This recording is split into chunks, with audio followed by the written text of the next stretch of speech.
Thanks everybody for coming, both on Zoom and in person. My name's Tom Regan. I'm a member of the Royal Oak Democratic Club, and we're sponsoring this candidate forum. And we've been doing this for years. Whenever there's a contested race for a local office, we always sponsor a candidate forum. We give people a chance to hear directly from the candidates. We'll be asking a set of questions from the club, a set of questions that members of our group came up with to ask. And then after we've asked those questions, we'll take any questions from the audience, either on Zoom or here in person. So when we get to that portion on Zoom, if you have a question, just type it into the chat. And if you're here in the audience, of course, just raise your hand and we'll recognize it.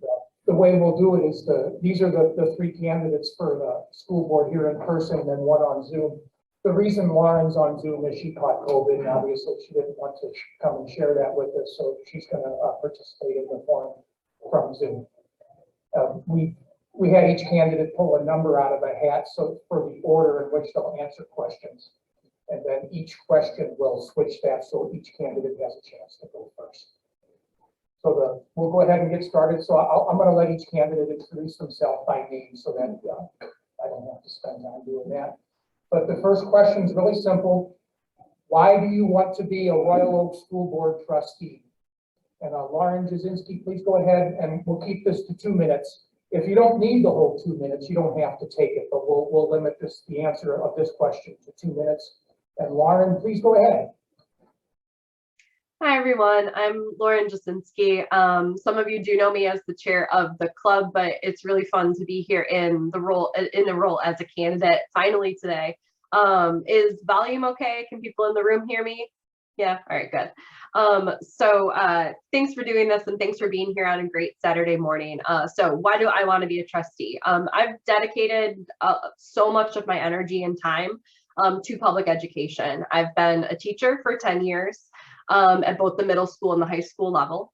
And it's always been something that I felt really strongly about. Public schools are what make communities really, really strong. And I am concerned about the attacks and the scrutiny that public schools have been under in the last couple of years. I think that Royal Oak is doing a really good job in the face of a lot of challenges right now. And so I'm not seeking a position on the board to turn anything over, to disband any of the work that's been happening, or to change any of the direction.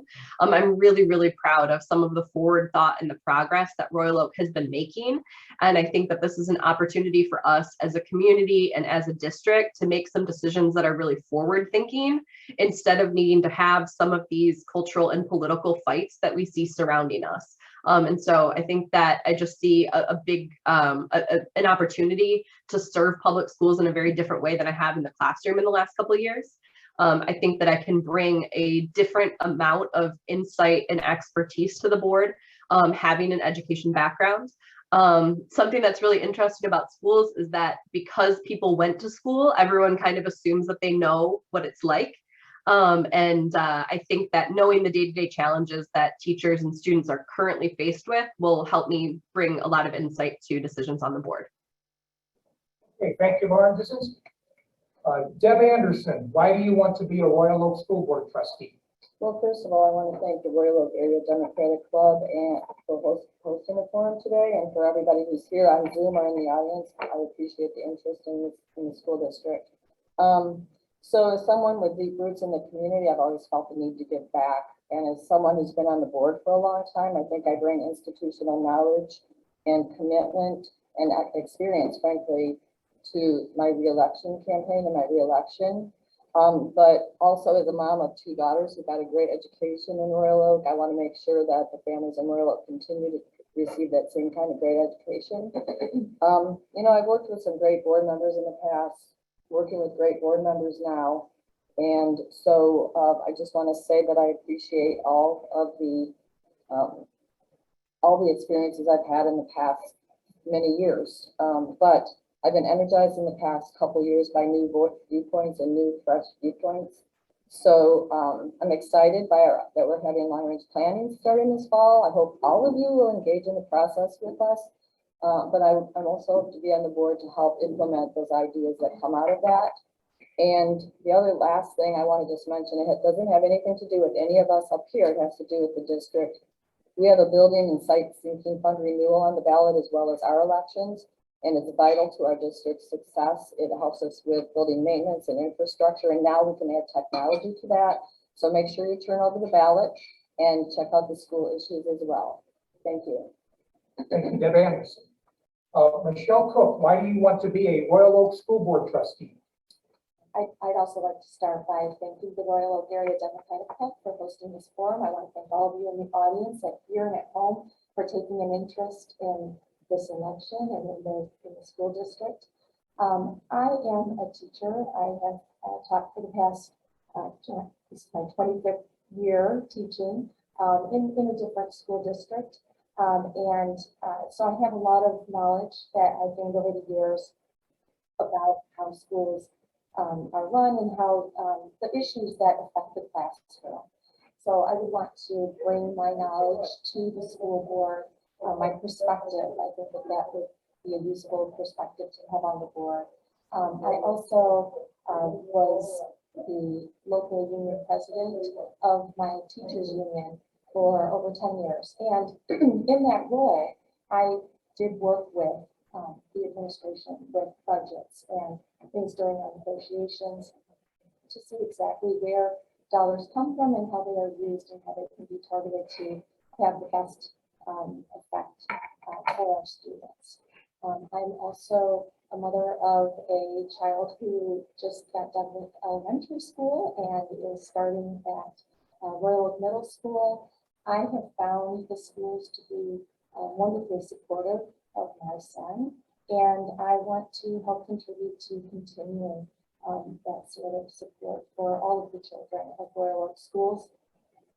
So I also am just very excited to have the opportunity to work with the current board and just continue to make our Royal Oak Public Schools stronger. Thank you.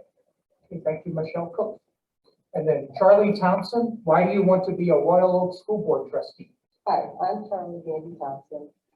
I have been a manager for over the last 20 years at General Motors. I've worked at OG Chem, and we all know there's a shortage of people everywhere.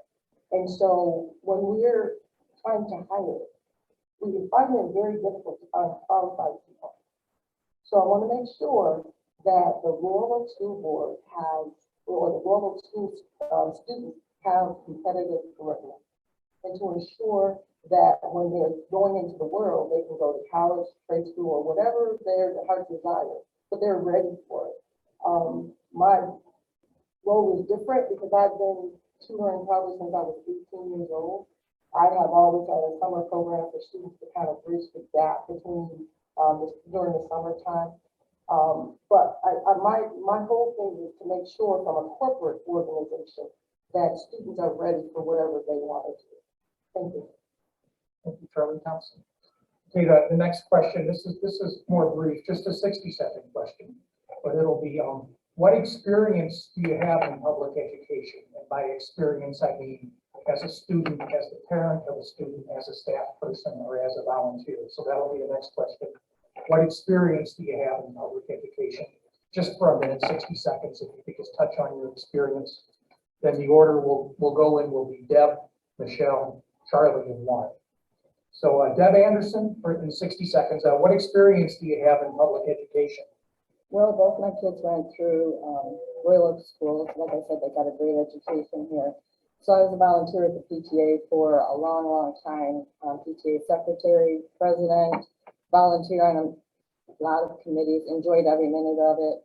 My husband was on the school board, so I have working knowledge of the school board before this. But also, I've been on the school board for since January 2006. So I bring, like I said, I bring a lot of institutional knowledge and experience to the school board already. And in that role, I mean, like we're PTA liaisons, so on committees, and I enjoy every minute of it. So I think I bring a lot of experience with public education to this role. Thank you. Thanks, Deb Anderson. Michelle Cook, what experience do you have in public education? I went through the public schools myself growing up. I went to public universities. I have been teaching in the public schools for, like I said, this is my 25th year that I'll be teaching in the public schools. My son goes to the public school in Royal Oak. And so I have a lot of insight into what happens in the day-to-day operations. Public schools are very supportive. I too am a PTA member. I served on the board for Northwood Elementary for a time as the legislative chair and had helped with various activities in the schools when my son was at that school. And I hope to do that as well now that he's at the middle school. Okay, thank you, Michelle Cook. Then Charlie Thompson, what experience do you have in public education? When I graduated from engineering, there was no jobs because there were no jobs because there was the law. So I ended up substitute teaching for 2 years. And I've been, like I said, I've been tutoring for over 30 years. And also, I have a summer program that I work with the students. Every year, I've been doing that probably for the last 20 years. And I've been, when I worked at GM, I participated in the STEM programs and projects and went to Rochester, Southfield, Pontiac, different school districts to ensure that STEM education is met. Thank you, Charlie Thompson. And Lauren Jasinski, what experience do you have in public education? So like I said before, I've been an educator for 10 years and also went through public schools. I graduated from the Plymouth Canton district, which is where I grew up. I made the really difficult decision this last spring to resign from my job for a variety of different reasons. But as I reflected on that this summer, I realized that this was the first fall in 30 years that I wasn't preparing for a first day of school. So I'm, it's kind of ingrained in who I am and ingrained it in my personal, calendar to fit with the school cycle. In addition to my classroom responsibilities, some of the things that I did in my district, I served for 4 years on our Diversity and Equity Council, which worked to improve DEI across the district. I also served on our Curriculum Review Council, and I currently serve on the MEA, which is the Michigan Union strategy team for gun violence prevention in schools. Thank you, Lauren Jasinski. Can I just add something? I'm waving at Lauren so she knows the time. Oh, okay. Turning around and waving at her. Yeah. I appreciate it. It's working. Thank you. So this will be our next question, and the order we'll go in will be Michelle, Charlie, Lauren, and Deb. But it's now becoming clear that a lot of children have suffered declines in academic achievement because of the COVID pandemic. And what can public schools do, if anything, to remedy this decline? So that'll be the order we go in: Michelle, Charlie, Lauren, and Deb. But we have two former school board people here. Why don't you guys introduce yourself? Just so you know, you're two former members of the Royal Oak School Board. Jeannie Dolt, I served 8 years.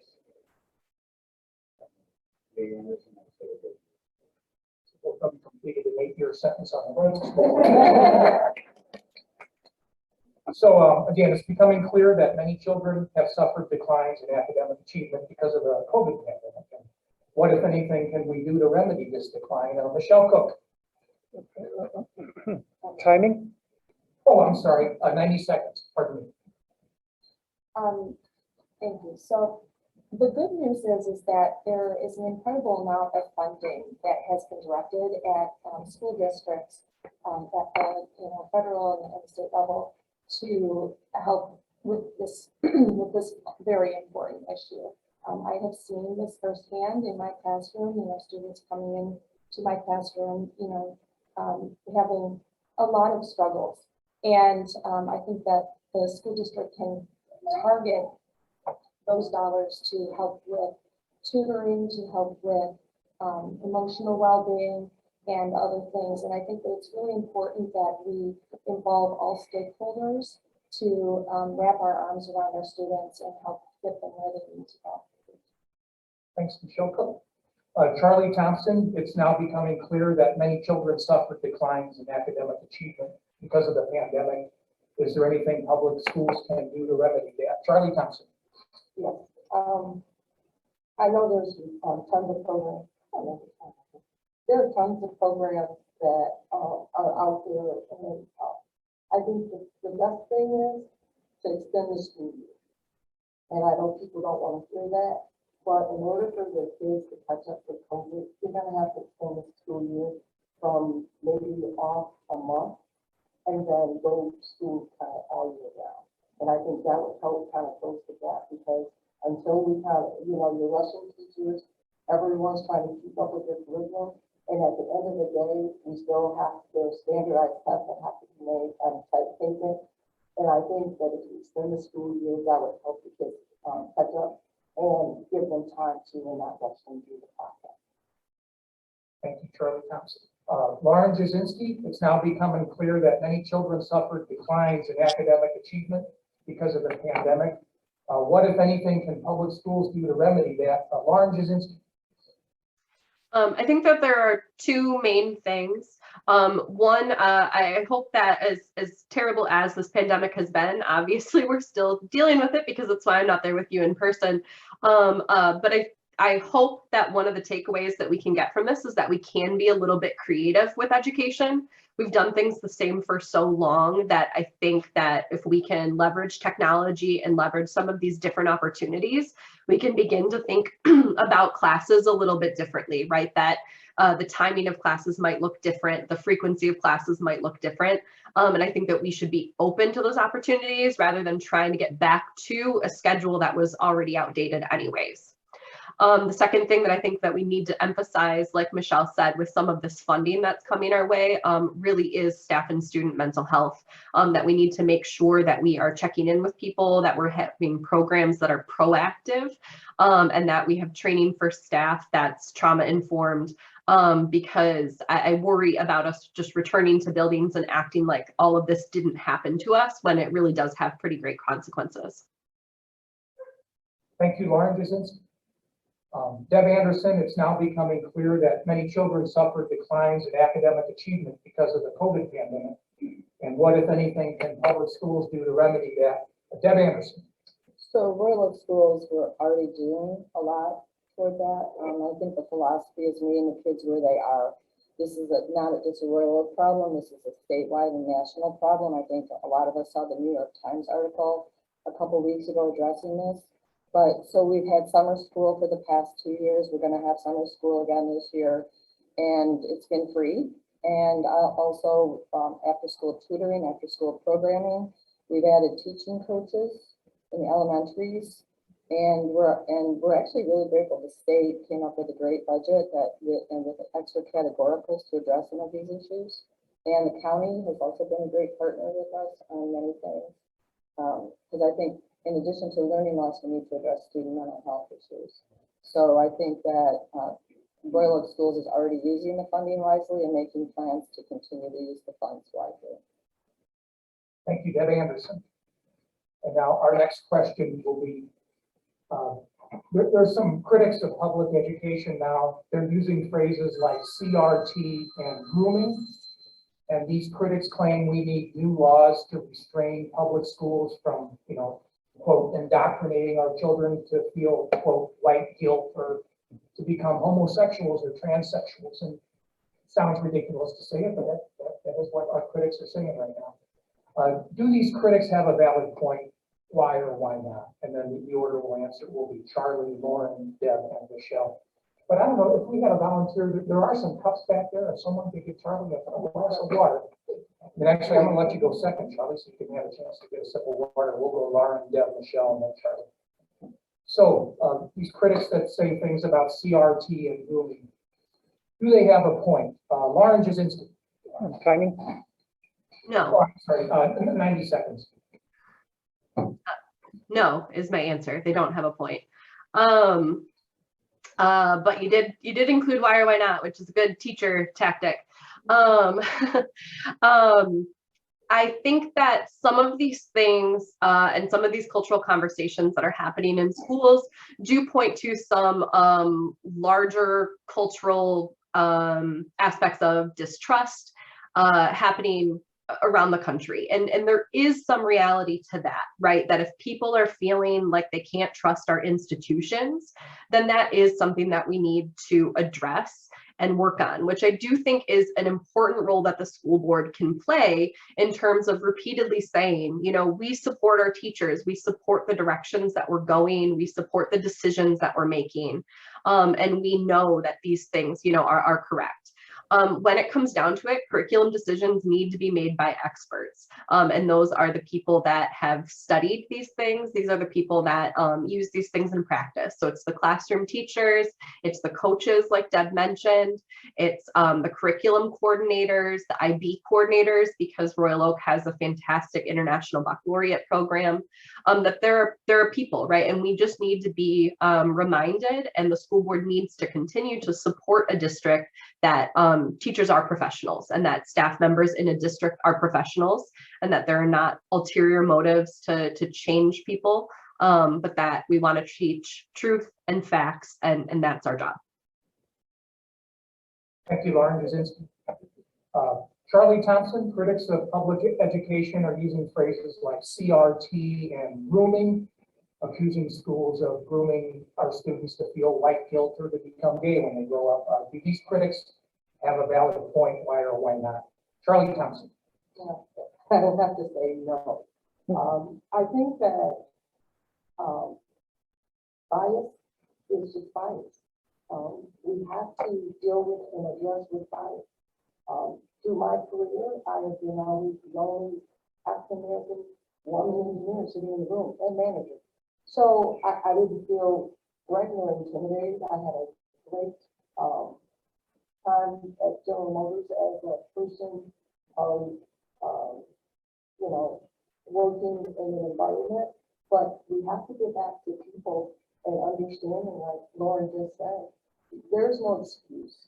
You have to include everyone. You can't judge people what they look like, what they are. You have to educate students also, because you don't want them out in this world and the first time they see something is when they go to college or when they get out in the world. So you have to expose them, but you don't have to shut it down their throat. There's a difference. You shouldn't have to have a conversation and say, oh, you have to talk with your person over here, or you have to be just with that person over there. You should just treat people like you want to be treated, and that'll balance everything out. Charlie Thompson. Hey, Deb Anderson, critics of public education use phrases like CRT and grooming. They claim we're indoctrinating children to feel white guilt or to become gay when they grow up. Do these critics have a valid point? Why or why not? So again, I'll just emphasize, no, they don't have a point in my opinion. I feel as if our schools need to teach history and as it was, the unvarnished truth, so we can learn from it. I don't feel as, well, we all know, everybody in this room knows CRT is not a thing that's being taught in any K-12 district. It's being taught in law school. It's a law school construct that is not being taught in our schools. But having said that, I hope we have a diverse and an equitable curriculum for all, and that our schools reflect those values. As far as grooming, no. Again, and I'm going to reiterate what Lauren said, teachers are the curriculum experts. And we actually had an equity audit, and that's ongoing in our district to make sure that we're reflecting the reality of what our world is and what our world has been, and I'm really proud of that. Deb Anderson. Michelle Cook. Critics of public education use phrases like CRT and grooming. They claim that public schools are indoctrinating children to feel white guilt or to become gay. Do these critics have a valid point? Why or why not? No, I don't think that they have a point. And I do think that it is concerning though, because this sort of rhetoric can have impact on the learning opportunities of our students. When I go around and as a candidate and meet people, one of the things people say to me is, oh, you know, are you going to be, and they're saying it kind of tongue in cheek. Are you for CRT? Are you going to ban books. But these have real world implications. Like my child's teacher sent home a permission slip for him to use the books in her classroom. I think that that's quite frankly sad. I mean, a teacher spends thousands of dollars accumulating books to help enrich our children's lives, and they feel at risk of criticism and that they're, that it could affect their job. And so I think that we do need to face these attacks head on, and we need to protect the learning opportunities for our children. Thanks, Michelle Cook. Now, we've got one more question from the club, and then after that, we'll be taking questions from the audience. So if you have a question you want to ask, that'll be coming up shortly. Just one more question from the club, and then the order they'll answer them in will be Lauren, Deb, Michelle, and Charlie. When you ask a question, you can either direct it at one of the candidates, or you can ask all four candidates to answer it. That's up to you. So we'll be taking questions from the audience next after this last question from the club. So the question is, there's some critics of public education. Betsy DeVos is probably the most famous one, but essentially they want to end public education funding as we have it now, and instead send vouchers directly to parents, and then parents can redeem those vouchers at the private school of their choice. They often phrase this in terms of educational choice. But is this a good idea? Why or why not? Lauren Jasinski. Okay. Sorry, 90 seconds. Thanks. Do you want to give Charlie the opportunity to speak first, since we've swept on the last question?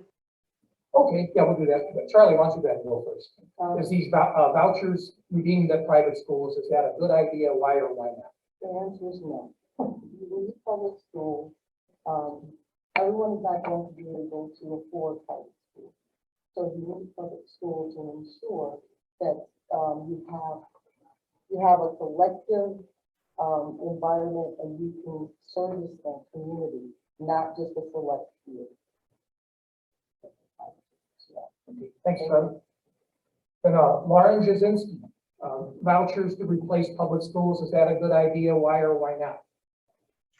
So I think the way that this voucher program and the let my kids learn petition was circulated kind of speaks for itself in terms of why it's not a very good idea. It had to be the way that it was pitched to people and the way that it was explained to people was so skewed over and over. I heard it explained as a scholarship program. I heard it explained as a program for students with disabilities. I heard it explained as a program for minority students, right? If you have to craft your language so much to convince people to sign on to something, it's probably not a very good idea. I'm not in support of anything that's going to take funding away from public schools. Like we have all said, we've dedicated our lives and my career and my studies to public schools and to public school students. I agree that there are a lot of problems within public schools, but the answer is not turning our backs on them.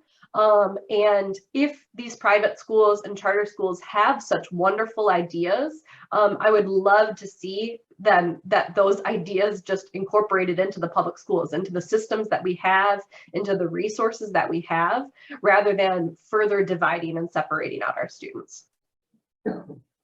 Thank you, Lauren Jasinski. Deb Anderson, should we end public funding of schools and instead send vouchers directly to parents? Deb Anderson. Absolutely not. I'm totally not in favor of this. And, in Michigan, we've defeated this before. And like Lauren was just saying, they use sneaky tactics to try to get people to sign those petitions. I walked out of the library here one day and was asked by a young man who was standing out there, did I want to sign this petition for scholarships? I'm like, it's not, it's disingenuous at best. So no, public money needs to stay with public schools. And like I said, we've defeated this measure before in Michigan. It's not going on the ballot in November. I am worried about the lame duck session. I believe the state PTA is putting out a warning that they might try to pass it in the lame duck session, but it's not going to be on the ballot in November. So at least we have that going for us. But I think we need to keep an eye out for after the election and before the new legislature is sworn in January. Thank you, Deb Anderson. Michelle Cook, should we end public funding of schools and instead send vouchers directly to parents? Michelle Cook. Definitely not. And as a candidate for the school board, I would say too that one of the strengths of the public schools is that it is, that it is governed by a publicly elected school board. And you are able to come to, public school board meetings and make your voice known. This is not the case when you have a child in a charter school or in a private school. They are not governed by publicly elected officials that you can go and make your voice heard and that you can vote in or vote out based on the decisions that they make. And so I think it's incredibly important that we do not divert public funding from our public schools. We need our public schools. And so.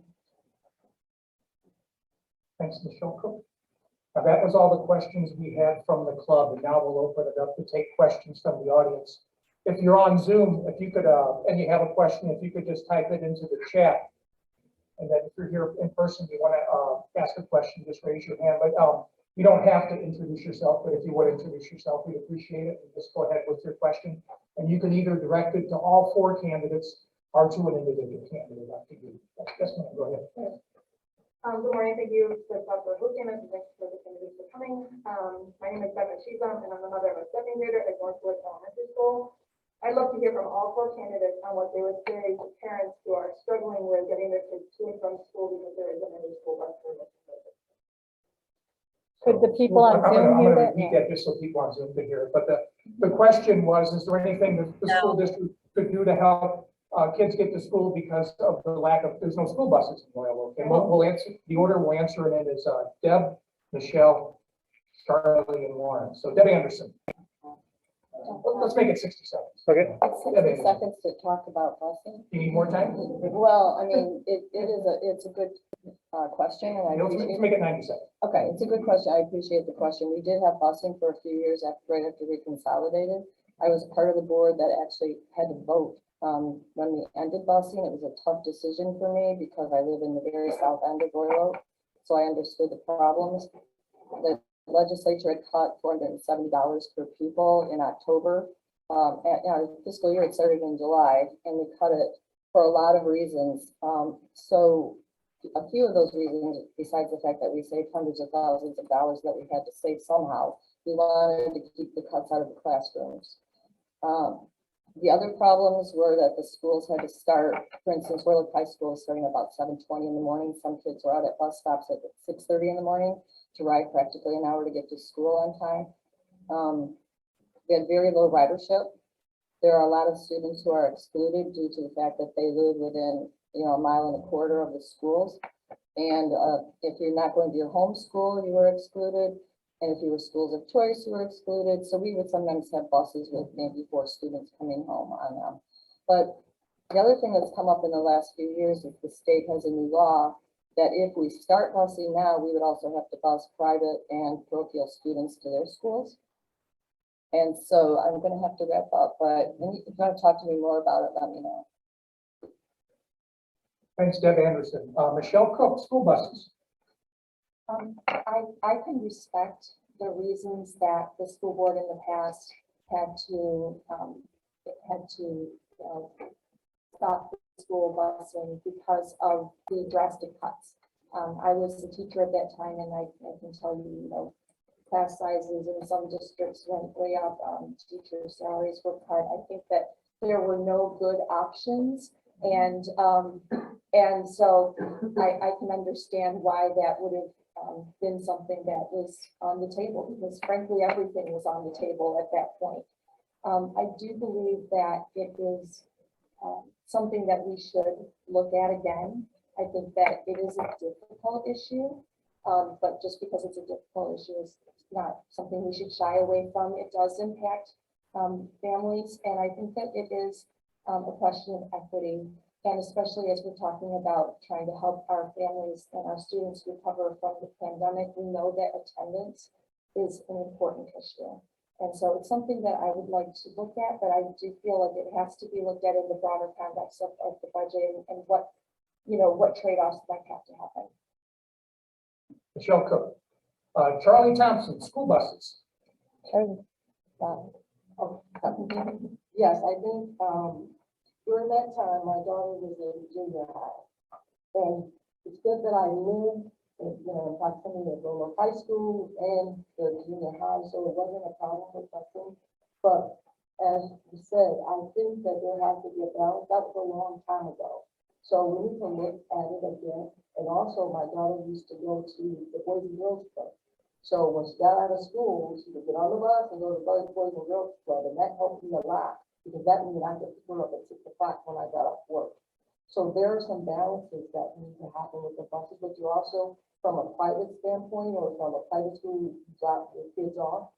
Even from now, you drop your kids off, but at the end of the day, I think you kind of have to look at the budget and kind of strategize it because it does help parents that work to pick up their kids if there's an after-school program, and also getting, no one really gets off at 3 p.m. in the afternoon or 2 p.m. in the afternoon. And that's an inconvenience. So I think if we look at the strategy and try to understand what can be done and how it, like she said, the trade-offs within the budget.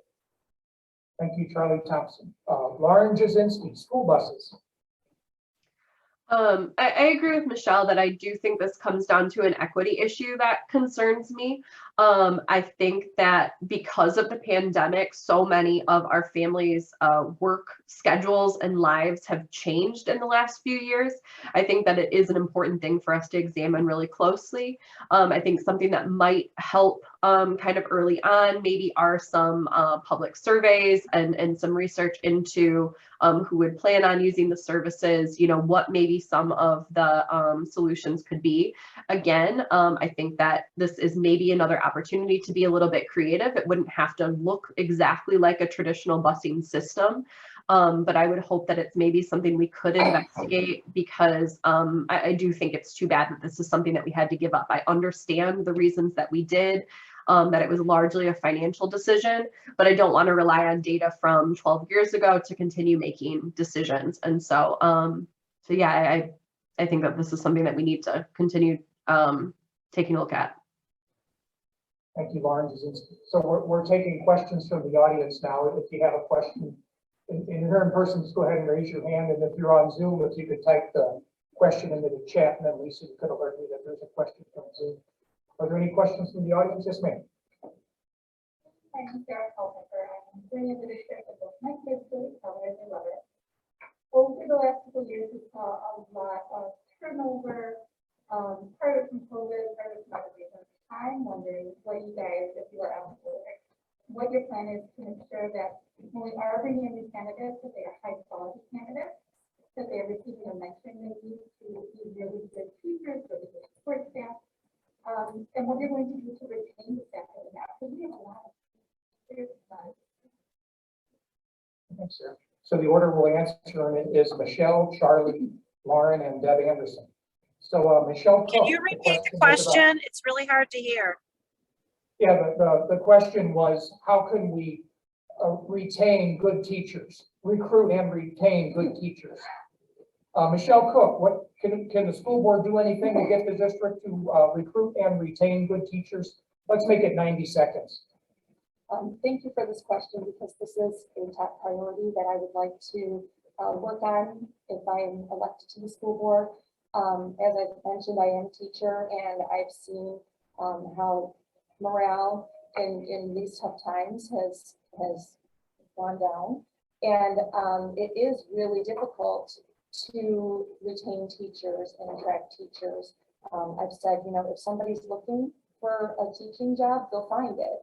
And so we want to make sure that our Royal Oak Public School teachers have no need to go looking outside of the district.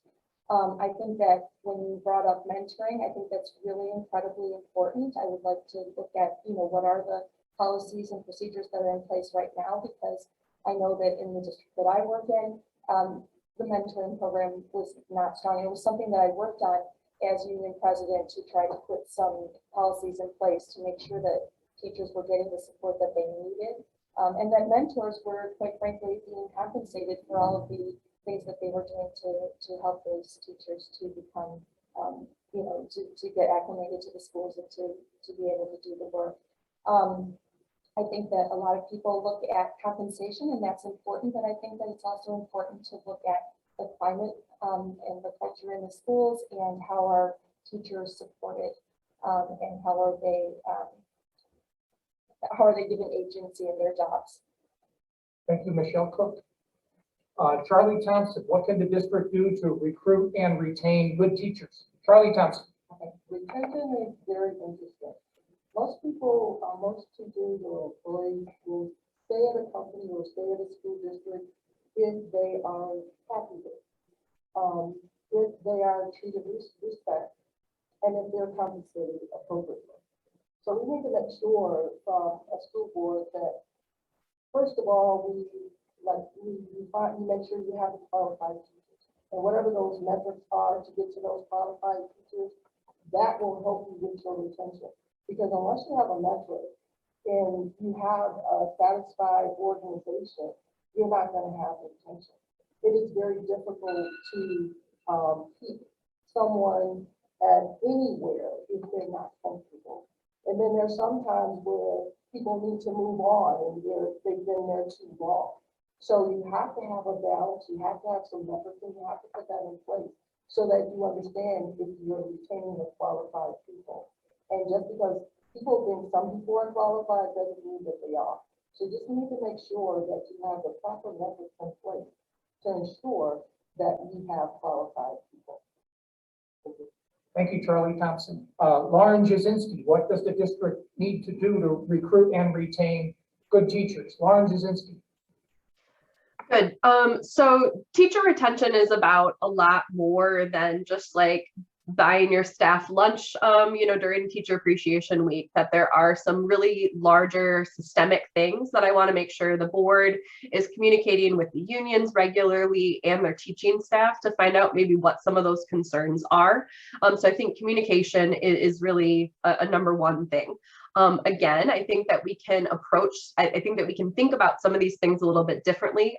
Two of the things that I would really like to see us do moving forward are, which actually was discussed at the most recent board meeting too, is continuing to work with universities that have teacher prep programs to make sure that from the very beginning, we're bringing in student teachers that are really highly qualified, really well supported, mentored well with really qualified, tenured teachers, so that they then, have a love for this profession, a good understanding of the profession, as well as the support that they need.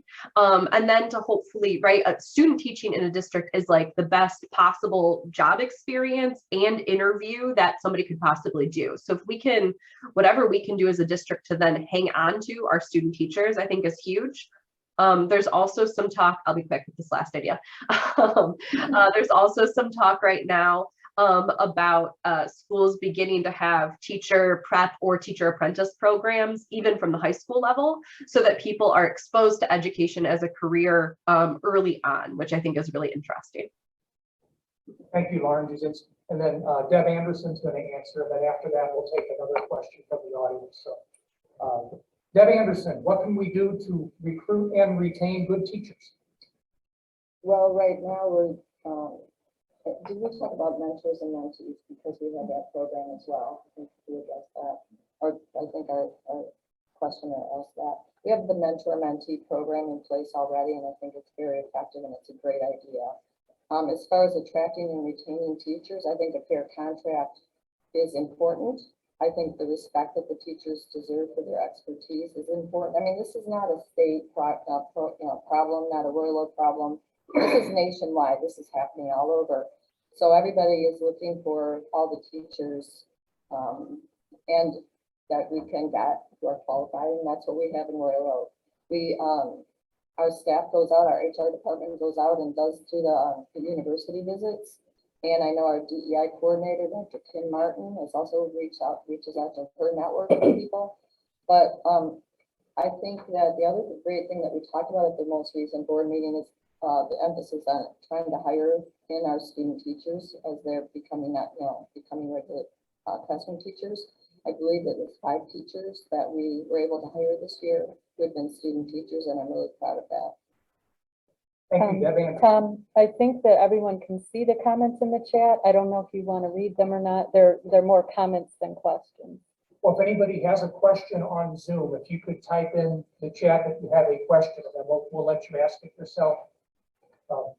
We'll take your question next, but first we have two elected officials come in. I just wanted you guys to introduce yourself. Jim and Brandon, could you introduce yourself? You know, the state rep for the next 4 months. Brandon Cole, City Commissioner for the next 3 years. Let's take our, yes, sir, you had a question? I'm Anthony Bryan. I have 2 kids up there. In light of all the violence against children over the last couple of years, my question to you guys is that as board members, what policies do you think need to be put in place to, one, ensure that students and teachers not only feel safe, but are safe while they're at school? And also, what are your thoughts on having either some type of police officer or resource officer assigned to each school throughout the school year? Okay, thank you. Then the order we'll answer will be Charlie, Lauren, Deb, and Michelle. But the question was, can the district do anything to ensure student safety in schools? And then should we have, do we need more security at schools, like say a police officer or a school security officer? Charlie Thompson. Well, let's make it 90 seconds. Okay. Due to the recent issues within schools, due to the recent issues in schools today, we want to make sure that our students are safe. In any work environment, I mean, through schools we do these trainings, the ALICE training, different trainings, just so, you know, for if there's an attack in the school, and I'm not sure if Royal School District uses ALICE or not. However, you have to have, I think the teachers and staff also need to go through ALICE, go through some type of safety training, because teachers have to feel safe. If I walk into a school district, or I walk into a school, or I walk into any environment, I want to feel safe. And I don't want kids to be thinking, oh, what's going to happen next? They should be thinking on school and doing their work, and not if they're safe in the environment. So there has to be some type of strategy put in place to make sure the students are safe and they know how to react if something happens. And if something happens, then, you know, the school, the people in the school, the teachers are ready, the students are ready, and we don't have that same thing we had in the other school districts that happened. So I want to make sure the students are safe for sure, and it's very critically important. Thank you, Charlie Thompson. Lauren Jasinski, what does the school district need to do to make sure students are safe? And do we need to have police or security officers at the school? Lauren Jasinski.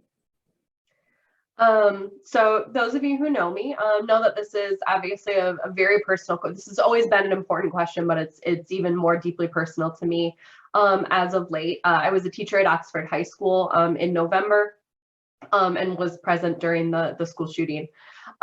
So school safety became, even though us as classroom teachers, this is something that we've had to think about since we've run our careers. My very first year teaching in front of students was the year that Sandy Hook happened, and I've had to stand in front of students for 10 years now and not be able to reassure them that we were always safe. And we have to really, separate from policy, separate from decisions that the school board can make, we really have to reckon with that as a society, like if we're okay with putting students and teachers in that position. In terms of what the school board can do, I think is twofold. Safety is not just about physical safety. It's about psychological safety too. You can have every single precaution in the building, and that if students don't feel safe, if they don't know that there's people that they can trust, if they're not comfortable in the environment, right? If they don't have programs that support them, if they don't have adults that they can go to that they trust, if they don't know that they're going to be supported when they take risks, those things all are about safety too. So it really is about school culture at its heart. And so the board policies need to make sure that we're always taking those things into consideration. In terms of officers, I think that a liaison officer is an important role as long as their job is community building and culture building. And thank you, Lauren Jasinski. Deb Anderson, is there anything the school district should be doing about school safety? And do we need to have police or security officers in the building? Deb Anderson. So Royal Oak has already done a lot toward that. We have had a safety audit last year. We had the safety, the guy who did the safety audit come and address us at a board meeting. And we also had a closed session about it, which he gave us more details. But he said that we're doing, you know, he approved of the things we've been doing. He said this in an open session. But we've also installed night locks in our buildings. We do have a police liaison officer, Joe Yerke. I'm sure many of you know him. He's a great guy. Has kids in our schools. And his role is training the staff. He trains the staff, and he is doing that on an ongoing basis. He works with Royal Oak Youth Assistance as well. So he's embedded in our community. And like Lauren said, it is about the school culture, and it is about making sure that there's eyes in the building. And I think that he's doing a great job. But we have to have the safety training with our staff ongoing, and we had extended safety training with new staff this year. And I think it is really important to make sure that our students can feel safe in our buildings. So Royal Oak's already done a lot, and we'll be doing more. I just want to add really quickly, I think I have 15 seconds, that part of the state budget is giving us increased funding, thanks to Nelson, for the increased funding for mental health and safety, school safety. Thank you. Thanks, Deb Anderson. Michelle Cook, should the Royal Oak schools need to do anything to ensure student safety? And what about having police and security officers in the building? Michelle Cook. So as a classroom teacher, I have taken the responsibility of keeping my students safe incredibly seriously. And it weighs very heavily, I know, on all the staff that work in schools to keep our students safe. I agree with a lot of what other people have said, that we have to look at, you know, their physical safety, but also their emotional safety. How do we, you know, train kids in, you know, response to things without also traumatizing them? I think that's really important. But as a parent, I can tell you when these things happen on the news increasingly more frequently, you know, you get a lump in your throat when you kiss your child goodbye in the morning, and that is really hard. But that is the society that we're living in right now. I think one thing that we didn't touch on is, you know, informing parents more about what they can do to secure their firearms, and to have conversations with families about making sure that those things are not accessible to kids. I think that is something that we can bring awareness to. Thank you, Michelle Cook. Are there any other questions from the audience, either on Zoom or here in person? Mary Ann. I'd like to hear what is your greatest point of pride in one of those schools, and what do you think is the greatest area of improvement? So what's your greatest point of pride in Royal Oak schools, and where do you think we need the most improvement? We'll answer it. The order will be Lauren, Deb, Michelle, and Charlie. So what's our, Lauren Jasinski, what's Royal Oak schools' greatest point of pride, and where do we need the most improvement? Lauren Jasinski. So like I said at the top of the meeting, I think that we should be very, very proud of the fact that we as a community and as a school district are not really bogged down by some of these larger cultural questions, right? That we're not up against a slate of people that want to ruin public education. We're not up against community members that want to take away the power of schools. Which I am really proud of. In terms of specifics about the district, I think our International Baccalaureate programming is something we should be really, really proud of. It might not be something that everyone is super familiar with, but it's a really global way of thinking about education. It gives students standards that match other countries. And I think that that's something that we really need to emphasize as our economy and our world becomes more and more globalized. I taught in an IB school, and I really saw the value of some of those programs. And so I think that that's specifically something we should continue to highlight. Area for improvement, I think, is always communication. I think that there are no excuses with the amount of technology that we have, email resources, social media, right, texting programs, that just making sure that everyone who feels like they need information has it. It is something that can always be improved. Thank you, Lauren Jasinski. Deb Anderson, what's our greatest point of pride in Royal Oak Schools and where do we need the most improvement? Deb Anderson. Well, our top priority, and I think the point of pride is we provide an excellent education to every student in our district. And that's our goal, and we work toward that every day. As far as including the IB program, advanced placement programs, and all the other things that we have for students throughout our district. But as far, I agree about the communication. I'm on the communication committee, and at our meeting this past week, there are surveys being sent out to parents trying to find out how can we best communicate with you. I'm hoping everybody takes part in that survey so we have more information and figure out better ways to communicate. It's challenging. I mean, we're in a 24-hour news cycle nowadays, and there's a competing information coming at everybody from every which way, and making sure that Royal Oak Schools communications get out there, and, you know, front and center for the people who need that information. Thank you, Deb Anderson.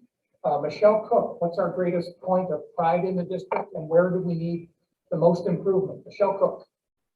I think that the greatest point of pride in our Royal Oak schools are the people that work there. And I have seen that from every level, you know, having my son in the schools, the caring and devotion that I've seen from the teachers, the paraprofessionals, the aftercare, the secretaries, the principals, the custodian who helped me set up something for, you know, an after-school activity.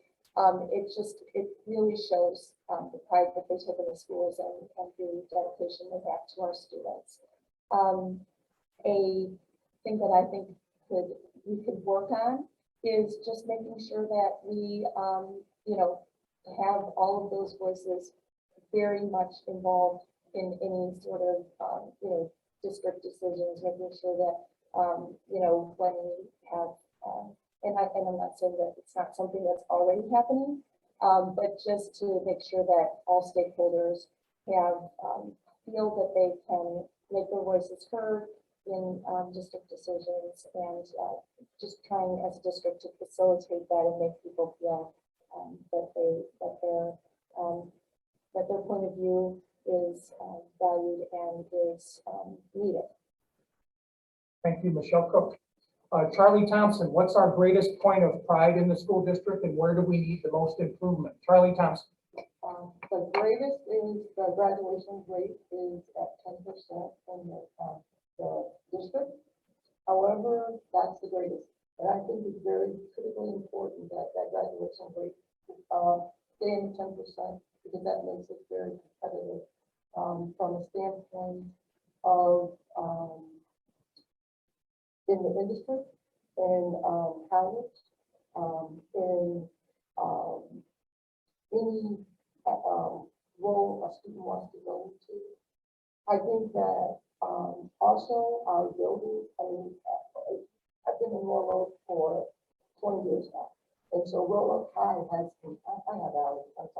Royal Oak High has converted from this, where it was kind of standard, but it's a beautiful school now. So just making sure that building infrastructure, that all of the schools look great now. So I think that is a great accomplishment. Also, but I am a metric person.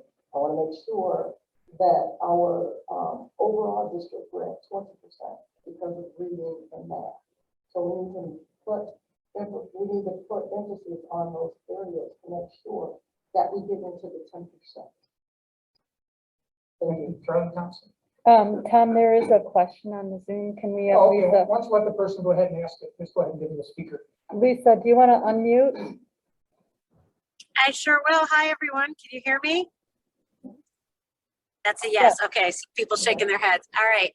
So my question is for all of the school board candidates, and it has to do with our students and being able to express themselves or who they believe they are, how they want to be addressed, and also how they want to represent themselves, whether it has to do with dress code.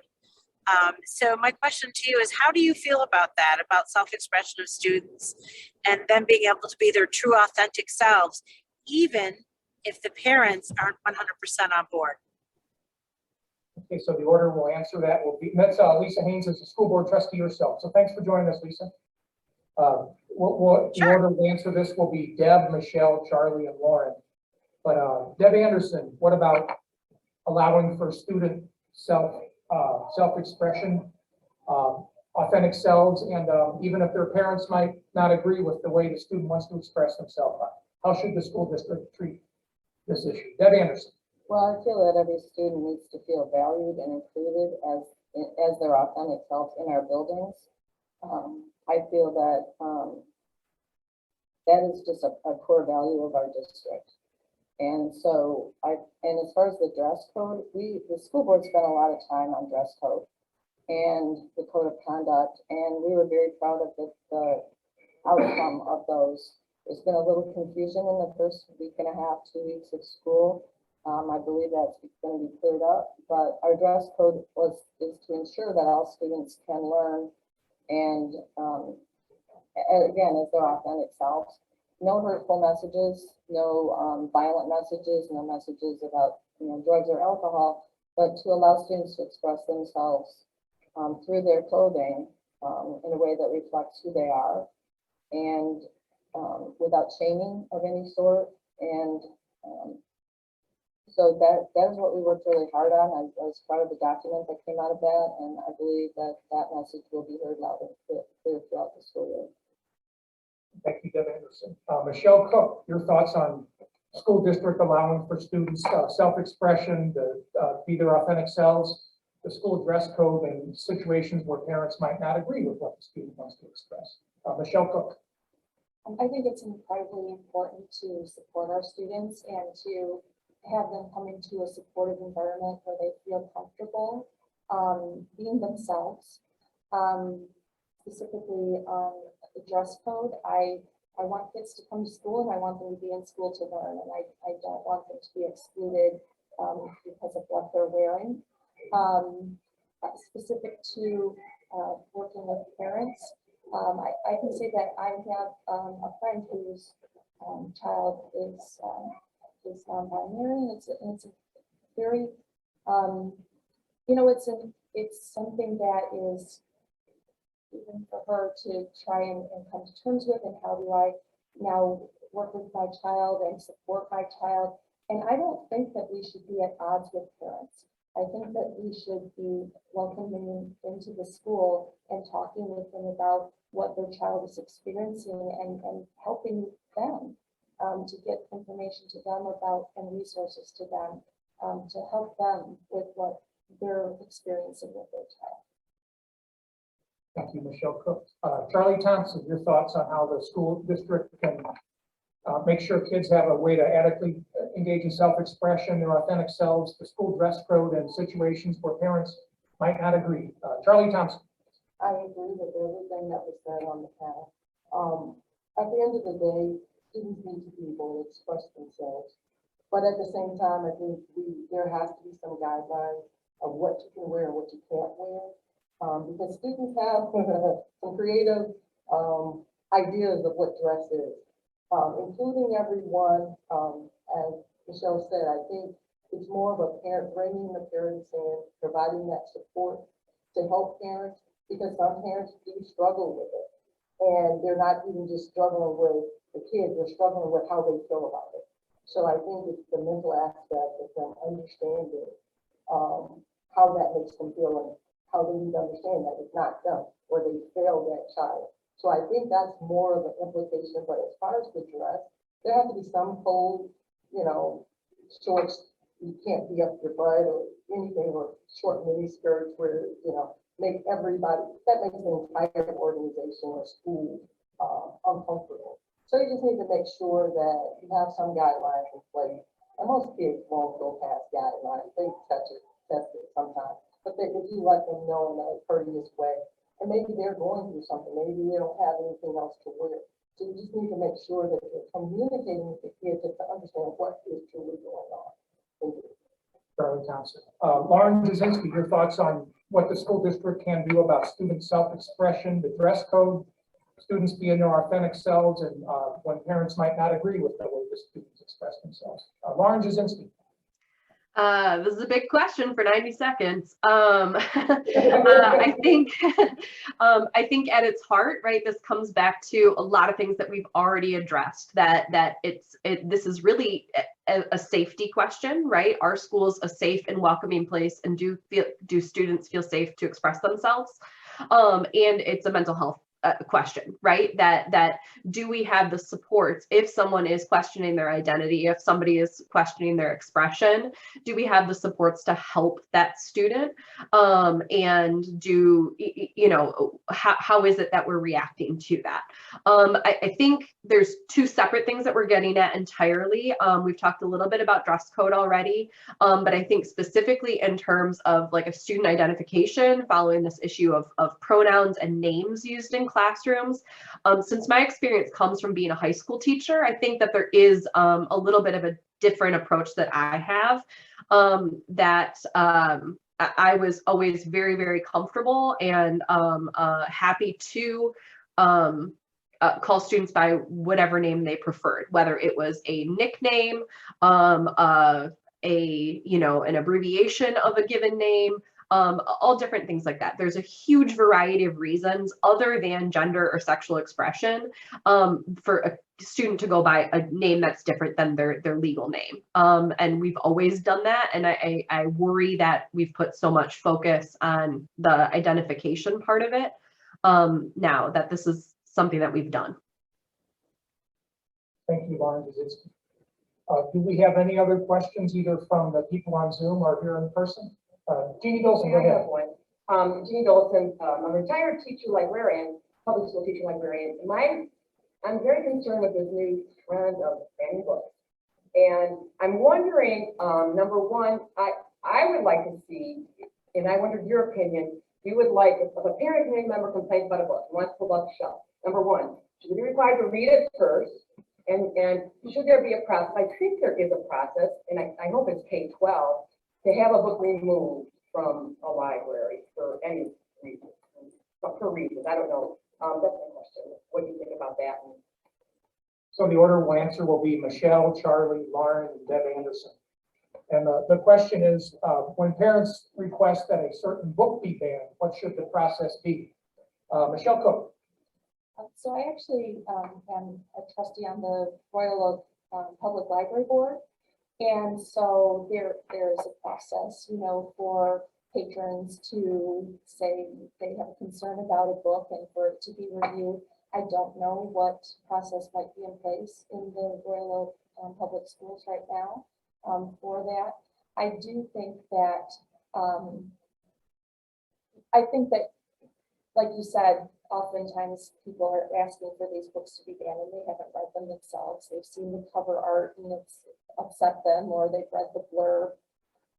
I think that parents should, you know, be aware, you know, what their kids bring home to read and things like that. And I think that if you have concerns, you can talk with your child's teacher. I can say that my son, he's younger than most of his classmates. And so I have asked teachers, you know, can you just tell me if there's going to be, especially in sort of the violent imagery that's in a book, you know, just so that I can be aware and I can kind of help support him as he's reading this book, because he can read much higher than maybe his, you know, emotional level is.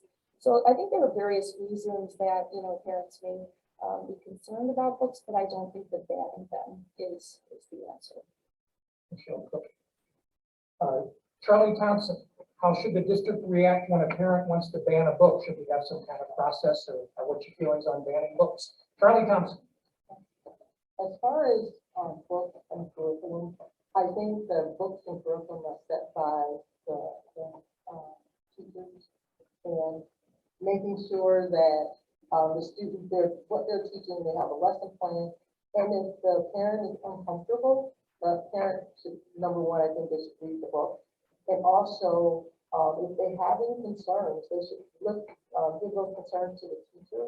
But I think working with the teacher and the administration, I think is the best solution, because that would help you at least pick out the books that you think that are suitable. Because everyone can say, oh, I don't like that book, but the information in the book is for learning. And the thing of it is some things, like you said, as a parent, she may not want her child to see. But then if there's something to flip, I don't think that's not supposed to be in there, okay? I think that the teacher would send a note home to the parents to say, hey, this is what we're going to review today. But I think most of the curriculum states well what it's going to be. And some things you may not agree with, but I think that it's up to the parents to have the conversation with the teacher. Thank you, Charlie Thompson. Lauren Jasinski, what should happen when a parent proposes banning books? Should there be some kind of process? Your feelings on that? Lauren Jasinski. Yes, I absolutely think there should be a process. Because it's always better to be proactive about these things than reactive. I love the idea of like community book clubs. So like, yeah, let's start assigning homework for families and have conversations about these books. I think it would be beautiful. But to really get at the heart of this, the question isn't about books. This question is about trust in teachers being professionals, right? That's really what this is coming down to.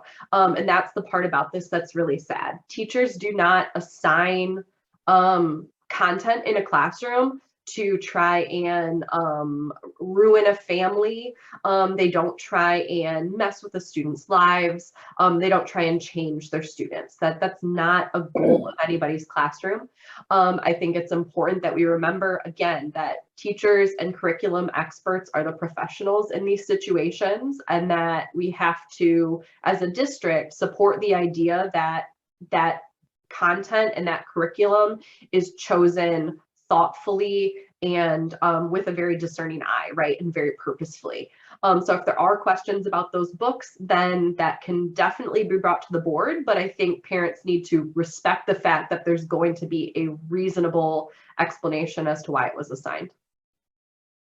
Thank you, Lauren. Deb Anderson, a parent proposes banning a book. What should the process be? Deb Anderson. Well, first of all, thank you for the idea of having maybe not only read the book, but give us a book report. And I think that'd be great, because I think there's, a lot of times a book gets a reputation for some reason, and a lot of people don't even know what's in it. They just know they heard it wasn't, appropriate. I will say one thing. The books in our curriculum and the books in our media centers are chosen by experts. They're not just there willy-nilly or something. They're there because they were deemed to be appropriate. And the other thing I'm just going to mention is, let's look at the internet and what students and children and everyone has access to right now. It's not as if the media center is the be all and end all of what our students are accessing and reading and consuming on a daily basis. So I think I don't actually know if we have a process about banning a book. I'm presuming that we have something in place. We have had parents, we have had a parent or two come and mention that they didn't appreciate the book their child was reading. I think parents need to be cognizant of what their students and their children are reading. But again, I think the experts are choosing the books in our buildings, and I respect that. Thank you, Deb Anderson. Are there any more questions from the audience? Or Brandon, go ahead. Thank you. So my son goes to Oakland Elementary, and Oakland is a very diverse school, right? One of those districts. And he has a student right now in his class, his first grade class, who doesn't speak any English, which is great. She's learning as we go on, and it's really heartwarming to hear stories about it. So I guess my question is, we know that Roanoke thrives on diversity, or diversity or backyard. How can the school support non-traditional students, students with different abilities, and students who might be careers path, mostly in the college market, to make sure that the community thrives? So the order we'll answer is Charlie, Lauren, Deb, and Michelle. And the question is, how can the Royal Oak School support non-traditional students that might have varying abilities, or students who are not interested in going to college necessarily? Charlie Thompson. Inclusion is very critical to the survival of any district, all the industries, because differences are very interesting and actually you learn, because at the end of the day, there are some languages, I mean, the countries, they speak 3, 4 languages. Here, we only speak one, and some speak more, and when people speak more languages, you know, they're considered special. But to make sure that everybody is included, to make sure that everybody is,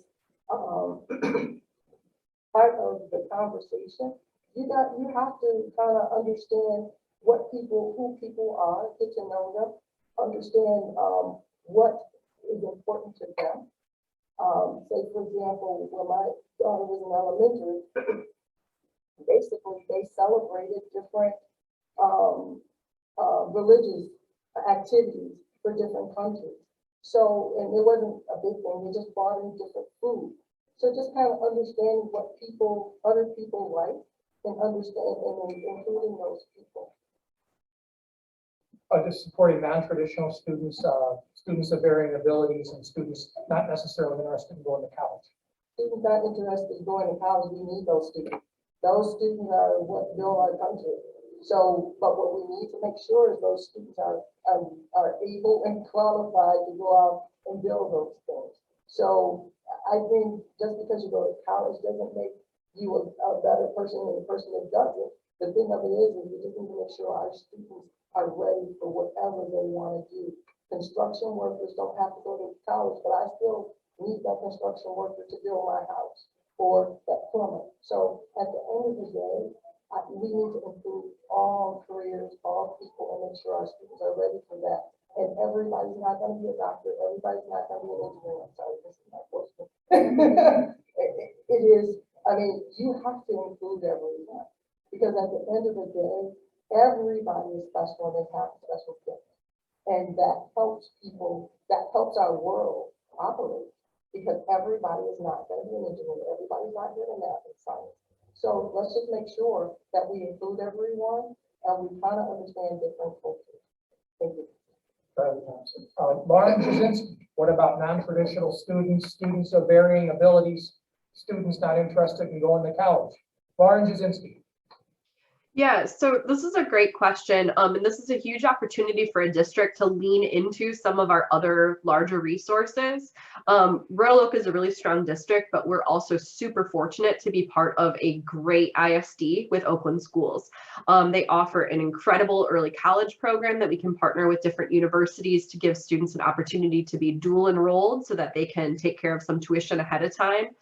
We have a great program called OTEC, which is our technical campuses all over. We're lucky to house one of those campuses right here in Royal Oak, where students can take some classes at the high school and some classes in person there on campus to begin some of those tech careers and vocational careers. We have, and I think these are just opportunities, again, where we can be a little bit creative, right? That we can lean into maybe some of our business partnerships. Like we mentioned earlier, we have a good relationship with our local police department. So all these things, like there's no point for us to reinvent the wheel when we're looking to expose students to some of these different avenues. And I think as a board, our responsibility is to make sure that we value and celebrate those different career paths and those different choices just as much as of a deal as we make out of students who do pursue a four-year career. I think there's so many economic and funding reasons to make sure that our students are exposed to options outside of just a four-year college right now. Thank you, Lauren. Deb Anderson, what about non-traditional students, students of varying abilities, and students who aren't on a college track? Deb Anderson. That is a lot of questions. So I'll start with, we have a fantastic special education department, dedicated professionals and longtime professionals, new people bringing new ideas. But that is, yeah, I mean, Royal Oak should be proud of their special education department and program. Non-traditional students, and I think we talked about global student, like the global perspective. I mean, the IB program that we have in place at Keller and then through ROMS in the Royal Oak High School, I think helps bring that global perspective to our district. And as far as, we have a great career and tech ed program in this district, including the ISD over at OTEC, also throughout the high school. And that is actually one of the things I'd like to work on is A, publicizing that more, and B, seeing if more, getting more students included in that and involved in that program, because I think it's really important for our overall well-being as a society and for their well-being as well. Because not everybody's going to go to college, but everybody contributes. And yeah, I think we've been working on that, and I hope to continue working more on that. Thank you, Deb Anderson. Michelle, and then after Michelle answers, we'll take one more question, and then we'll wrap up. So Michelle Cook, what about non-traditional students, students of varying abilities, students not on the college track? Michelle Cook. I'd just like to start by saying you gave an example of an English language learner in the classroom teaching in Hampton. I'm very well acquainted with English language learners and have a master's degree in teaching English to students of other languages, which I was able to earn through my district by them, giving basically those college classes for free. And so hopefully we have things in our district that are supporting our teachers to be able to address all of the needs of the students that are in the classroom in front of them.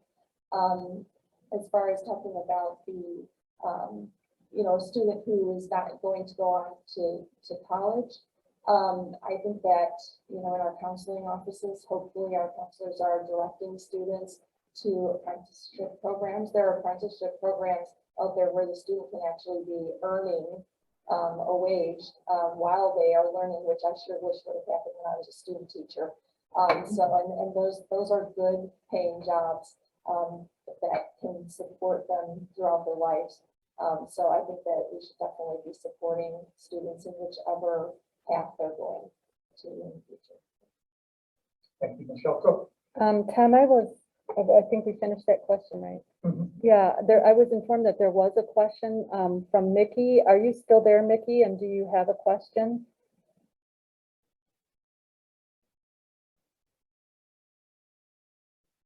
She may. Oh, she's muted, yeah.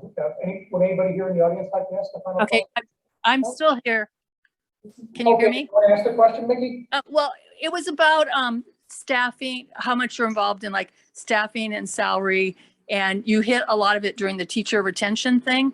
But I know that there's a lot of other, between special education and paraprofessionals and stuff like that. So I was just wondering how much involvement you have in reducing turnover and working with these people in all the staff school. And you really already hit the teacher retention part. Okay, yeah, I think that question's been answered. So, Carol, why don't you go ahead and ask the final question? Sarah Culpepper. Excuse me, Sarah. Okay, it was close, it's very close. This question comes from my 6th and 8th-year-old, and it's about the nutritional and food program. We were very concerned, and my boys too, because they're learning how to read labels and eat healthy and make sure we've got great nutrients and vitamins in our bodies. My kids and I were concerned last year and going into this year when those foods were coming home. It's a federal program, which is great. But when we sat down to look at the nutritional labels, they come home with a chocolate milk, which has like 22 grams of sugar, a little bag of sweetened raisins, which has 55% of their sugar intake for the day, and then like some crackers. They were getting 200% of their sugar and flour needs from this bag breakfast that was coming home. My boys wanted me to ask you, what are you going to do to make sure that we're able to offering really high quality foods that are freshly prepared? They're not in the plastic bags, they're going in the oven and being baked that way. EPA in the environment is affecting kids' immunity, their ability to learn and focus, and then overall health. And they want to know how you're going to bring in more fresh foods that are prepared in the building, in-house by our wonderful nutritional staff. Maybe the order will answer will be Lauren, Deb, Michelle, and Charlie. But Lauren Jasinski, what about the food that school serves kids? Why do we serve kids so much junk food? And can anything be done? And it's true, I just feel crap. And it's not just the things kids eat in this country, it's just garbage. Is there anything the schools can do about that? Lauren Jasinski. I think the original question was a little bit more eloquent than that, Tom, but but I think I got the general idea. As someone who has eaten a lot of school lunches in the last couple of years, I get the ease, right, and the convenience of why we provide lunches. But yes, the quality of them and the nutritional content of them has definitely changed in the last few years. I think that that's kind of twofold. One of them is that a lot of the national roles of the national policies about school nutrition were changed under Trump's administration. That was a like a #1 focus of Michelle Obama through her healthy eating, was that school lunches had to meet some really rigorous standards, which was difficult for schools, but really did set a precedent that was something that we cared about, right? That we didn't have fries that were deep fried anymore, that bread had to be whole wheat and different things like that. And sodium content was definitely one of them. As we see changes at the national level, right, those things do affect us in policy. And when schools don't have to be forced to prioritize some of those things, and when we're faced with a lot of funding issues and supply chain issues, we can see how the quality of that changes. So as a district, that is something I would like to see us be able to prioritize. And also the fact that school lunches have been free for the last 2 years, right? And we're going to need to go back to funding those out of pocket. I do think that will change some of our nutritional standards. Thank you, Lauren Jasinski. Deb Anderson, your opinion on the food that school districts feed kids, and do we need to make any changes? Deb Anderson. Well, I feel as if Mike Jacobs with Chartwell's, he is dedicated to making sure that we have a healthy program. I will say that the last couple of years were tough, supply chain issues. Kids weren't in school, so we didn't even have it, but he dedicated so much time to making sure that lunches and meals were sent home to students during the pandemic. I was really, really impressed with his dedication to that. There is a wellness committee in our district. You can join that if you'd like to and come talk about it at that committee level. But he is now, with the new cafeteria and the new equipment at the high school, he is aiming toward more fresh foods. Like 3 years ago, I think our school lunch program was, and again, I think that has to do with the changing guidelines at the federal level. But he is also dedicated to make sure our students have fresh foods, healthy foods. It's interesting. I think it was at Facilities and Finance a couple of weeks ago. He sent out a food survey to people, and on one column, things have less of whole wheat bread. We don't want whole wheat. Over here, more whole wheat bread. And so it's just interesting to see all the different perspectives. I'll also say that you asked about kids eat too much junk food. I'm pretty sure a lot of us eat too much junk food. And maybe Mike Jacobs should come to all of our houses and figure that out for us. Hey, Michelle, thanks, Deb Anderson. Michelle Cook, what about the food that schools feed kids, and do we need to make any changes? Michelle Cook. Yeah, this is something that I can speak to from being a classroom teacher, not in this district. So I'm just going to tell you about some of the things that I have had to push back against in the school district that I currently teach in. I was a GSRP teacher, Great Start Readiness Program preschoolers for 10 years. And I always would say to the cafeteria folks, because we would do all of our meals in class, don't bring me chocolate milk. Do not bring me that pink milk. I'm not sure what flavor that is. Do not bring me vanilla milk. I just want plain milk. And they would say, oh, well, but your kids, they won't drink that. And they do. They do. And in fact, I had a parent complain to me once because chocolate milk had gotten into my classroom. And she said, my child never had chocolate milk before they came to school. So I think that we do need to support our families and support them in having their children having healthy choices at the schools. I think that one of the things that that does make it difficult is that I think over the years, a lot of schools have stopped having kitchens in their schools. I don't know what the state of that is in the Royal Oak Public Schools, but often they might have like one location that has an actual kitchen that can then distribute it to other schools. And so that's something to look at, is what are the logistical things that are happening that kind of preclude certain fresh meat sort of foods. Thank you, Michelle Cook. And Charlie Thompson, your opinion of the food that school districts feed kids, do we need to make any changes? Charlie Thompson. Yes, I think fresh foods are very critical for kids when they're little, through middle school, through high school, and it will translate into an adult. We want to make sure that we don't have obese kids. We want to make sure that kids are eating healthy. We know that the healthier the food, the better you feel. And I think that we have enough junk food when you get home. I mean, you go to inside, you got chips, you got big boxes of chips. But you just need to make sure that kids are used to eating fresh foods like vegetables. In high school, especially if they have a salad bar, I don't know if rural school has that. And maybe the nutritionist, you have to look at the balance between what to take in and what to take out. But you need to teach the kids. There has to be a way to teach the kids to eat healthy and understand salads. I mean, even myself, I didn't eat salads until I was 25 because the simple fact is it wasn't in my school. And I think that if we taught kids to eat salads and fresh foods early in their lives, not just at home, it was consistent, I think kids would be healthier throughout their adult life. Thank you, Charlie Thompson. Thanks for asking that, Sarah. I was notorious for my kids' friends. Their parents would call me to ask if they could feed them soda pop and Cocoa Puffs and stuff like that because they knew I was nuts about that. But first, I want to thank Lisa Mason and Mike James. Thank you for helping to run the meeting. Recognize our school board candidates. I have to say I respect and admire all four of you. It's a really tough job. I served a 3-year sentence on the Clawson School Board, so I'm familiar with what you're getting into. But it's a tough job. You open yourself up to a lot of criticism. It takes a lot of time and energy. But thank you all four of you for running for these 3 positions.